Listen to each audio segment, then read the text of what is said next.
Alright. Listen up here. It's your boy RJ, back with another video. I got my shades on. I got the Ray-Bans on. Oh, there's a little squirrel. I got the Ray-Bans on, cleanly shaved, fresh shaven, babyface assassin. You know how it is. LAPD vibes. Please like, subscribe, comment, all that good stuff.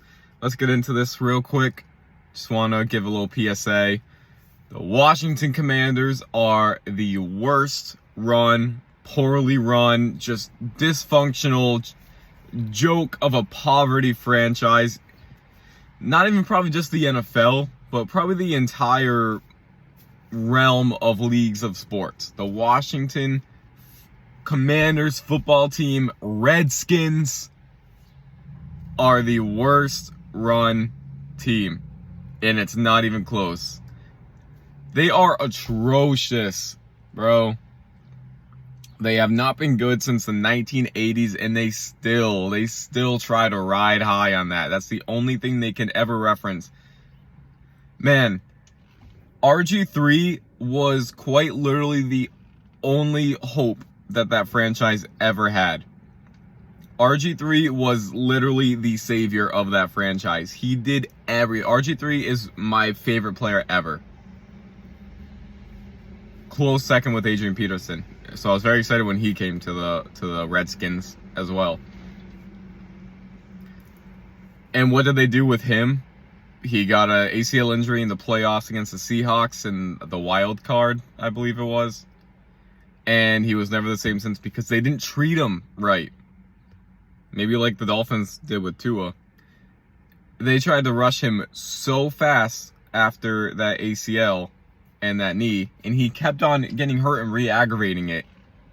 And they wouldn't even let him rest or get the time that he needed. Obviously he wanted to play, but they were just rushing him back in there because they knew he was the only chance that they had of having any success.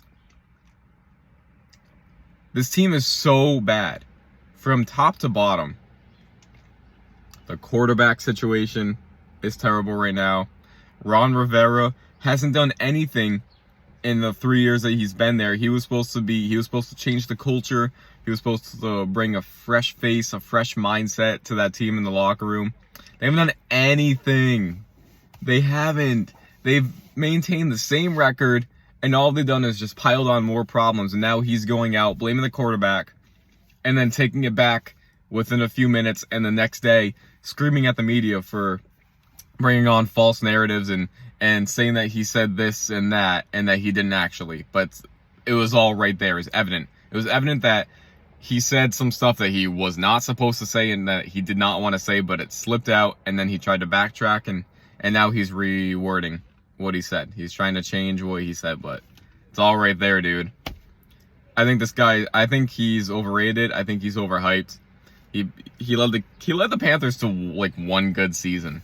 They had one insanely good season. That's because Cam Newton was just playing out of his freaking mind. And that defense was top notch. And then you got Dan Snyder, who is just the biggest POS you will ever see. This guy has accusations after accusations after accusations every single year, and allegations, and he's been through it all. He's done, it seems like, everything between like all those emails with John Gruden and the racism, and apparently there's other workplace misconduct, and he has stuff on, now he's saying that he has stuff on everyone that he'll release at any time because he doesn't want the owners to vote him out, because he doesn't want to lose this team that he puts no care or money or effort into irregardless.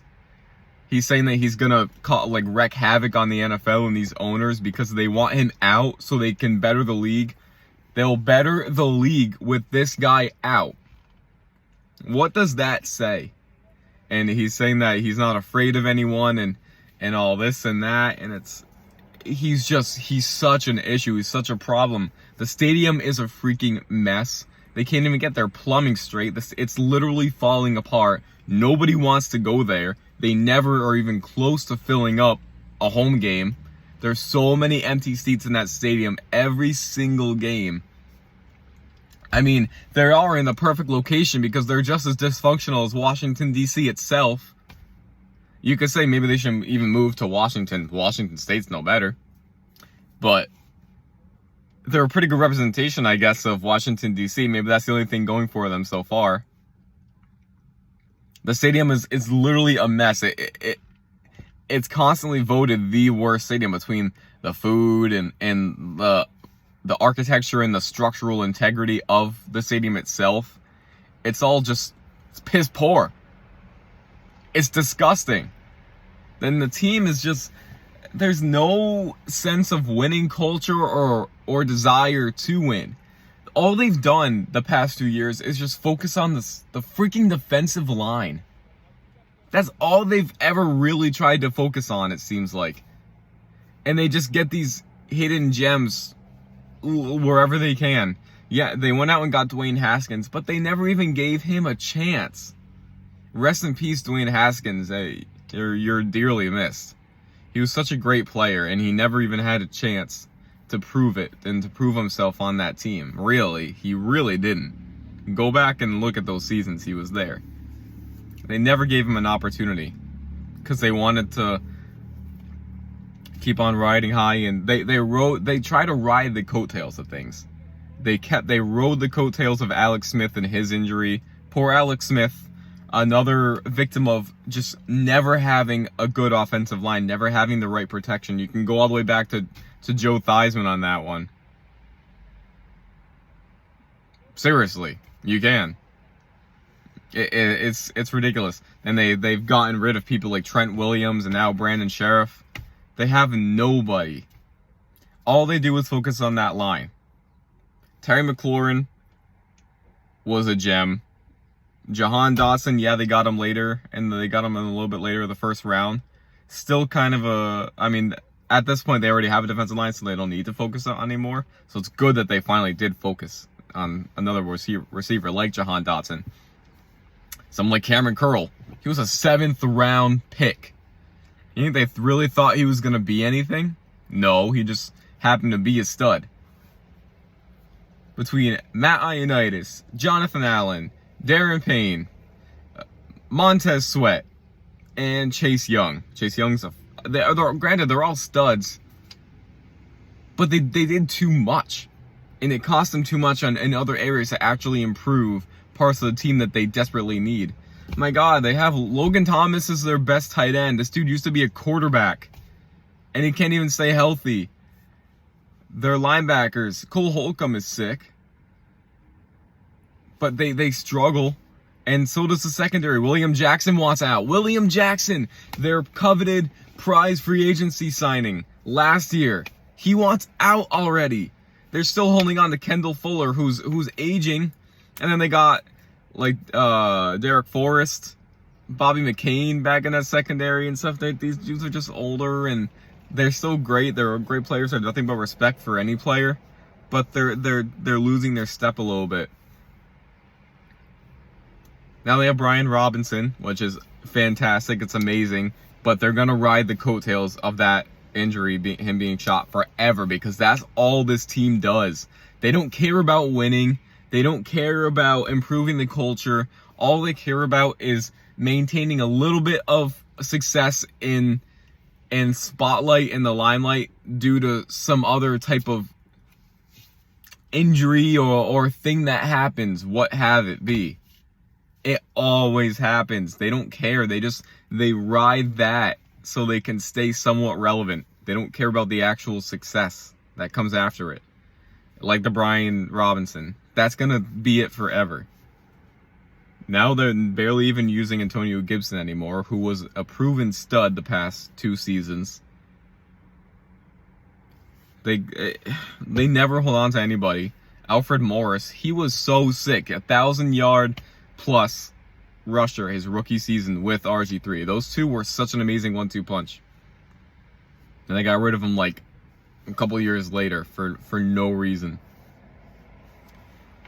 it's just time and time again you can see this happen. This team is so dysfunctional, and it's just so poverty, and it starts with Dan Snyder being gone. He just needs to get out. He's such a piece of crap. He is probably the most corrupt person I may have ever even like seen, read about, heard of. Everything he does, he seems to just be a walking allegation, and someone who just like he's a walking misconduct. Everything he does is just shady and not ethical. This guy needs out bad. He's just run this franchise into the ground. They're such a crappy franchise. They're constantly one of the worst. When they get in the playoffs, they're always just a sneaky wild card because the NFC East has been such a soft division for like the past 10 years, it seems like. This team needs change. Ron Rivera is looking like he's not what he was supposed to be at all. The coordinators, and they're too focused about Jack Del Rio speaking his opinion. They want to be, being in Washington, D.C., obviously everything just becomes politics. First off, they're in Landover, Maryland. They're not even in Washington, D.C. But, they don't want to make things about politics, but as soon as Jack Del Rio opens his mouth about anything, it's, oh, like, you can't say that, Jack, this is wrong, you can't say that, $100,000 fine. Like, dude, like, focus on the darn, like, first off, Jack Del Rio, shut your mouth, too. But you also have a right to an opinion. And Ron Rivera, shut your mouth, too. Because, like, so what? He said some that you're just trying to save face. So you give him a $100,000 fine? Just for that? I don't even know who the offensive coordinator is at this point. But, they've been kind of doing their job. Not too bad. But Jack Del Rio, you'd think would be a little bit better. And Ron Rivera, too. The team is just awful. Everything needs to change. They need a new stadium. Just move somewhere else, honestly, at this point. They need to move somewhere. They need a brand new stadium, brand new owner, brand new coach, brand new quarterback, probably brand new coordinators at this point too. Nothing is working out. The team is just awful. And it's the worst being a Commanders fan. It is awful. There's never been a point where you felt success. Only RG3, Alex Smith a little bit, and then that happened. And Kirk Cousins was the best thing after that. Kirk Cousins actually brought fire and passion to that team with You Like That. You Like That was actually probably the best thing in the past 10 years. So, that's all I got. I wish Kirk Cousins would come back, to be honest. This has been RJ. Thank you so much for watching. Please like, comment, and subscribe and all that good stuff. And yeah, pray for me. It's tough being a Commanders fan. Thank you. Have a good one. Peace!